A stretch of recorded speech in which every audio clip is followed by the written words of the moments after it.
Greetings guys, my name is Shanx and today we'll be looking at a guide for my Fury Warrior build in World of Warcraft.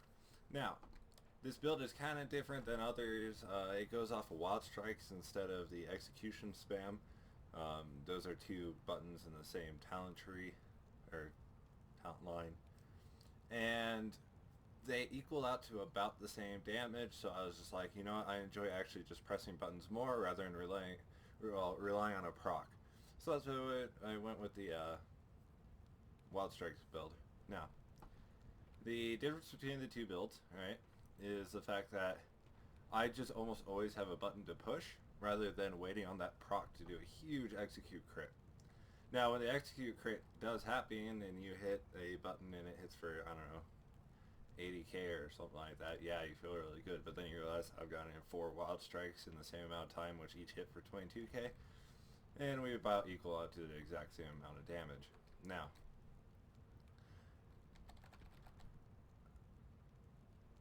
the reason I'm making this guide is for somebody in the guild. Okay, they are having trouble with warriors, so I was like, hey, here's my build. And I'll actually make a video on it, and that's why I'm doing this now.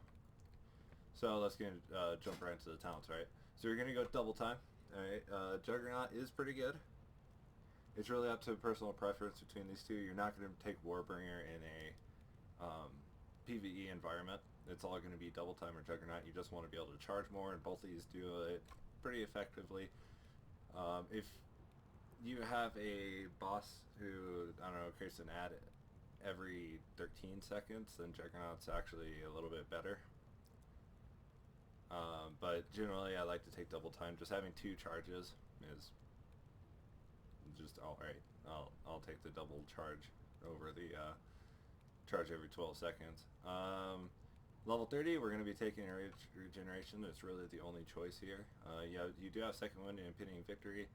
Now the problem with impending victory is the fact that impending victory, it heals you for 15% of your maximum health every single time you deal damage with it. Okay, or every single time you hit with it. And it resets whenever you actually get a kill. Now, that's exactly what Victory Rush does. Impending Victory just basically gives it a regular cooldown. So, it'll let you actually, if you take this, then you can actually put it into your rotation. And I guess you could get a little bit more damage out of it. But then you actually are losing on survivability, because for this thing to work you do actually have to get the kills. That's why it doesn't work in a raid environment, because there's 24 other people attacking that same target, and you're not going to be able to always get that final blow, so you're kind of just wasting stuff. Second wind, only ever take this really in the only time I found this useful over in Rage Regeneration is when I'm doing old raiding content and I'm just farming for transmogs, right? What that'll let you do is, you find that boss, and then they finally get you down to 35%, and then you hit a 1 million execute crit, and you get healed for 35 or 25% of that. So then, so you get healed for 250,000, which is basically a full heal. Then it's good, but other than that, I wouldn't ever really take second wind. Enraged Regeneration is the way to go. It's just a 1 minute cooldown heal for a crap ton, and it's pretty nice. Level 45, this is kind of what our build is kind of slightly based off of, and that's going to be Furious Strikes. Unquenchable Thirst.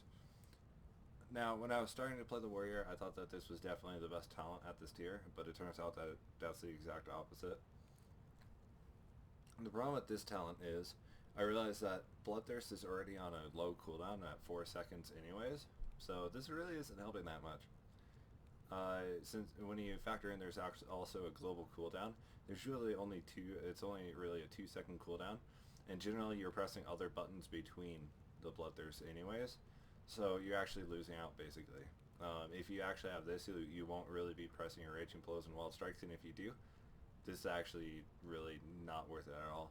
So you either go with Sudden Death or Furious Strikes. Now, either of these are pretty good. Sudden Death basically makes it to where on every single auto attack, you have a chance to proc a free execute.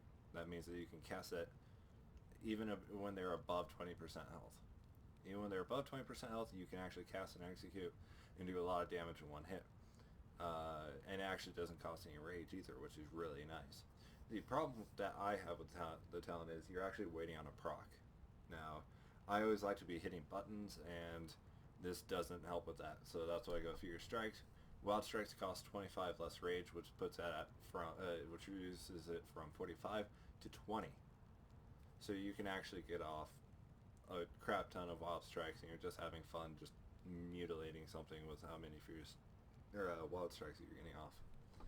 Level 60, we're going to be taking Shockwave. Now, either of these three is actually pretty good. You can actually take either of these three. It's completely up to you. Like Stormbolt on Butcher, a much better choice, because it's single target and it'll actually end up doing more damage with it in that fight. And Dragon's Roar is actually my favorite warrior ability. Now, why am I not taking it? Because I realize that Shockwave is better in most circumstances. Dragon's Roar actually does more damage per time you press it, right? But the problem is, its cooldown is more. It's a 20-second more cooldown, which basically makes the Shockwave equal it in damage, almost. But Shockwave, if you hit 3 or more targets, its cooldown's half, so now it's a 20-second cooldown, which puts it over Dragon's Roar. But really, it's all up to you. I kind of want to take Dragon's Roar because it is my favorite ability. I might actually go back to that over Shockwave. But it's really just up to you. Which one do you like to use the most? And I'm probably going to go back to Dragon's Roar, but generally I find Shockwave is actually a little bit better. Now, for level 75, Vigilance is the only talent here that's even worth a damn. Mass Spell Reflection, you can almost never reflect spells from bosses. There's a few, but it doesn't make it worthwhile to have your entire raid be able to do it. You just press Spell Reflection and you're okay. But even your entire raid Spell Reflection is really not worth it. Safeguard and Vigilance basically do the same thing. The problem with Safeguard is you take the hit for your ally. Vigilance kind of does the same thing, but you actually don't take the hit. You just reduce your allies' damage that they take for 12 seconds. So generally Vigilance is the better way to go here. Level 90, Avatar loses out. It's not as good as Bloodbath or Bladestorm, so we skip over it. Although I do like the talent. If you really want to take it, it's up to you. Now you have Bloodbath or Bladestorm. Bloodbath, as you're dealing damage, you're actually applying a bleed to your target, making them take more damage, and all around it's an okay ability. Bladestorm is usually what I go with because Bladestorm was one of my favorite abilities from Warcraft 3, and in World of Warcraft it's pretty damn good. It's all area of effect, and basically when you activate it with like 4 mobs, you basically are at the top of the DPS charts. Until, you know, Bladestorm wears off and then everybody starts to beat you. Yeah. Level 100, don't take anger management. I've tried to make this talent work so much, but it just loses out to Ravager or Siegebreaker. Now, between Ravager or Siegebreaker, either one of these is okay. Siegebreaker is pure single target, hit for, it's basically free execute every single time that's a buttons up. Think of it as basically an execute. Think of it as a sudden death proc that you can always use every 45 seconds. And that's how Siegebreaker works. Just note that when you do use it, they do fly back 20 feet, basically. They fly back a far distance, so if you do press it, be careful about that. But I take a Ravager. Ravager actually does more single target damage if the targets actually stay within the Ravager for the entire duration. It'll either equal or come out ahead or slightly below because of it's based on crits, right? But what Ravager lets you do is you can throw it down, and it's actually a ranged ability. If you watch my Korok video, you can see the tank pulls all the adds into the circles that you have to kill the adds in. And all I do is throw my axe over there, and I can forget about the adds and actually go back to Korok. Because my Ravager's doing enough damage over there, and it's actually already killing the adds, and I don't have to worry about standing in the circle or anything like that. My Ravager's already doing all the work for me. So it's actually a pretty safe ability, all things considered. It's doing good area of effect damage. It's basically a Bladestorm that you get to target on the ground. That's basically what Ravager is a Bladestorm that you get to choose where it goes, rather than it centered on you. Glyphs wise, we're basically always going to take the same like 4 glyphs. It's going to be glyph of Bull Rush. Your charge generates 15 additional rage, so we start the fight off at 15 additional rage. It's pretty good. Unyielding Rage, increase your maximum rage by 20. As you'll find out with this build, this build is all about building up your rage pool for things to proc, and then right once everything procs, you just put everything into that. You pop Recklessness, and then you just start to go to town with your Raging Blows, and lastly just wailing on the target with an unending supply of Wild Strikes, basically. So that's what we're going to be doing. So 20 maximum rage for pooling. I mean, you're always basically going to take this glyph right here. Glyph of Enrage Speed. You move faster while you're in rage. If you don't know, Enrage is a buff that you get from Bloodthirst. So basically when you have that buff, you also move 20% faster. That one's up to you. You could take Bloodthirst and you get healed for 2% of your health every single time you press Bloodthirst, which is okay. You could use Gag Order as another silence if you really want it. Raging Wind. This is the 4th glyph that we're really considering for this. You replace Raging Wind into Enraged Speed because it's going to give you a more area of effect damage. So if we're on, I don't know, Iron Maidens, right? If we're fighting Iron Maidens, there's 3 bosses there, so we can actually do a lot of area of effect damage there. So, we throw down our Ravager, we throw down our Shockwave and our Bladestorm. Then also your AoE rotation is Whirlwinds into Raging Blows, because every Whirlwind gives you a proc and lets you do area of effect damage with your Raging Blow. So this comes into it where your Raging Blow will increase the damage of your next Whirlwind. So you'll be doing pretty well with that. Now your Rude Interruption. This is going to be our last talent that we're really considering here. Rude Interruption, when you actually interrupt an ability, you gain a 6% damage increase. And that's all it does. So in a fight like Bracken's War, you can interrupt, and then every single time you interrupt, you gain a 6% damage increase for 20 seconds. So it's all based on fight, right? All these are based on fight mechanics, and you just choose the ones that help you the most. Now, 2-handers versus 1-handers versus 1-hander plus 2-hander. They're basically the exact same. You don't really gain anything from using a 3. I think at top of the line, just 700 item level, right? Content. 1-handers win out slightly, but really it's all based on up to you and what playstyle you like, because based on which one you do, it's actually going to change how the class works in a significant way. Now, the differences between the 3 are that your 1-handers are going to hit faster, which means that you generate more rage, because when you're using battle stance, your rage regeneration, most of the rage regeneration you get is from auto attacks, and since you're using 1-handers, you're going to be gaining a lot more rage. But you're going to be hitting for less each ability and each auto attack. So with 1-handers, you gain more rage and you hit faster, but you do less damage. 2-handers, you hit slower, you have less rage, but each one of those counts for more, because your Wild Strikes are going to be hitting harder, everything is going to be hitting harder, basically. You're just going to be hitting slower. So it kind of equals out. So what about 1-hander mixed with 2-hander? I really want to test this out. It's actually going to be something I'm going to test out here soon. I was kind of looking at, I basically put a timer up there, and in 1 minute I saw how much I could sustain damage to, basically between my 3 main abilities, right? Bloodthirst, Raging Blows, and Wild Strikes, and it basically came up at exactly the same numbers for either of the 3. So it's really just up to you.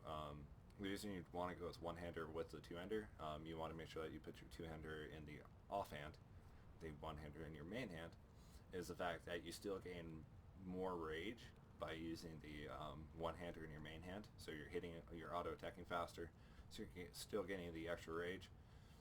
But a lot of your abilities as a Fury Warrior also go off of your offhand. Your offhand damage still counts, So since you still have that two-hander in your offhand, you still are gaining the damage bonus from using a two-hander. But it's really just up to you what your playstyle is. Mine is probably the double one-handers. I'm using two-handers because that's just what I have. It's just my better weapons right now. So what in terms of enchants and gems? We're looking for all crit. Crit is your number one stat. So we have Mark of the Thunderlords on both weapons. We're going to be putting crit enchants on everything, and we're also going to be putting crit gems into everything. Why are we going after crit? Because your in-range procs go off of crit, and your just basically everything goes off of crit. And there you go. You just want to be critting a lot as a Fury Warrior. Just crit, crit, crit, crit, crit. Now then, what about rotation? Actually, let me step back for a second. What are these two buttons doing here? Now, these are actually two things that I macro together, and what they macro is a item set with it. Now, what this will let me do, actually I think I messed it up now because I did change weapons a little bit. Let me check. That's right.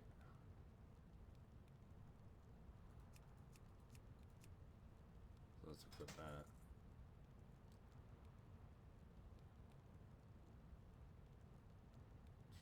Yeah, alright. So it's okay. It's all good. So, what these will let me do is, what you want to do is you want to go into your equipment manager and set up one with your weapons that you're going to be using, and then set up your other one with a weapon and a shield. Now I'll explain why in a second. And then you want to go into macros. You want to go and make your battle stance, right? So you're going to do hashtag show tooltip battle stance. Then when you still scroll over it, right there it still shows what battle stance does, and then same thing with defensive stance, right? So hashtag show tooltip battle stance / equip set 1. What that means is you can name these whatever you want. I just do 1, 2, and 3. What this will let you do is you can, when you press this button, it'll instantly equip the weapon set basically that goes along with it, and then it will cast battle stance. Same thing with the defensive stance. It will show hashtag show tooltip defensive stance, equip set 2, which is, you know, the one with the shield and the sword, and then / cast defensive stance. Now, what does all of this mean? Now, what this means is, let's just say we're fighting our boss, right? We're fighting it, and the tank goes down. Now, what you can do is, you can either just try to kill the boss before it turns around and kills you, or you can switch over to defensive stance really quick and try to tank it. The problem with this is, you don't have a shield or anything defensive on. So, if you actually do these, you can actually, in the middle of a fight, switch, and then you instantly equip your sword and your shield together, and then now you're fighting the boss. You don't really have that much in terms of being able to tank a boss at all. You just have shield barrier and taunt, and that's just what you're going to be pressing. If you have to area effect tank a little bit, you're going to be whirlwinding, but basically it's going to be bloodthirst and taunting a lot, and then you can like throw down a Ravager and stuff. I just realized how weird that looks with the life and death going around like that. It's actually kind of funny. Just this blue, like, teal thing just circling around in the center of a red thing. Now then, rotation-wise, what we're going to be doing is, we're going to start off the fight, right, because you want to get that huge burst in at the beginning. We're going to be Berserker Raging. Why do we Berserker Rage? Because it actually gives us our Enrage buff, which is what this class is all about, it's about activating Enrage. The normal way to get Enrage is to activate Bloodthirst, and you just have a chance on each Bloodthirst to gain Enrage. Like right there, procced, and then we get 10% damage increase and 20% move speed increase if you actually choose to take that glyph, right? So basically, that's the normal way to do it, but Berserker Rage will actually instantly activate our Enrage. Now, after we activate that, if it's a Bloodthirst at the beginning fight, we can also activate Recklessness as we jump in, right? We can activate Recklessness, jump in, get off our Raging Blow, right? Proc twice, which is pretty lucky. We want to make sure to get your Ravager down, and your Blade Storm if it's area effect, right? and then you just go back to bloodthirst every single time it's off cooldown, right? Every single time. And then you use wild strikes to keep your rage down underneath your max. Every single time wild strikes proc, you just hit it twice. And basically, the steep learning curve of this build is learning how many wild strikes to put into it. Because, like I said, this is, you want to be able to build up your rage for, you know, when recklessness comes back down, you activate recklessness, and you basically use while they're still on cooldown, and then you just start to wild strike like crazy. And that's what this build is all about. Wild striking like crazy. This is the wild strike like crazy build. And it's actually really simple. That's all you need to do, okay? That is this build, is wild striking like crazy. Area of effect wise, we're going to be whirlwinding a lot. You want to whirlwind, if you didn't know this. So, when you whirlwind, you get a buff called Raging Blow. Actually, no. You get a buff called Meat Cleave. And what'll happen is, each time you whirlwind, and you actually hit something. Each time you whirlwind and you hit something, your next Raging Blow, based on how many whirlwinds you put in front of it, will hit that many more targets. So if we hit whirlwind once, our Raging Blow will hit 2 targets. If we hit whirlwind twice, it'll hit 3 targets, and so on and so forth. Up to a maximum of 4 extra targets, so a maximum of 5 targets. Now what that means is, that's our area of effect, and when we're doing area of effect, we're doing that where we're still bloodthirsting every single time it comes off cooldown. Basically, every single time this thing comes off cooldown, you hit it. And that's the secret to Fury. You just hit it every single time it comes off cooldown. And area of effect wise, we just whirlwind. Comes off cooldown. Raging Blow. Whirlwind. Bloodthirst. Raging Blow. Right. It's all about just keeping that mainly the enrage proc up, and then bloodthirsting every single time it's off cooldown. Now, when the target's below 20% health, okay, we're gonna switch to executing a lot. And the way that we do this is we stop using our wild strikes, okay? You just stop using it in general, and you will not start just spamming executes. You will still continue to bloodthirst every single time that it's off cooldown, okay? Every single time that's still on cooldown, and every single time Raging Blows procs, you hit Raging Blows. Now, what you'll start to do is, you'll start to press execute right now, and then you'll still continue the bloodthirst. So it's basically just execute, bloodthirst, execute, bloodthirst, and you just continue doing this. Now, the reason why we're still hitting bloodthirst is, we keep this rage buff on, because we still want 10% increased damage on our executes. And that's really all it is about this build. That's really all you need to know, and after a little bit of practice of knowing how to keep how much rage, or where to keep your rage bar, with how many wild strikes you pump into it at any given time, that's really going to show how well you play your class, or at least this build. So guys, that was the Fear Warrior build for Shanx's weird wild strikes build. If you guys have any questions, let me know. Or if you guys have any suggestions, like what I could change about it, let me know as well. And you guys have a good day.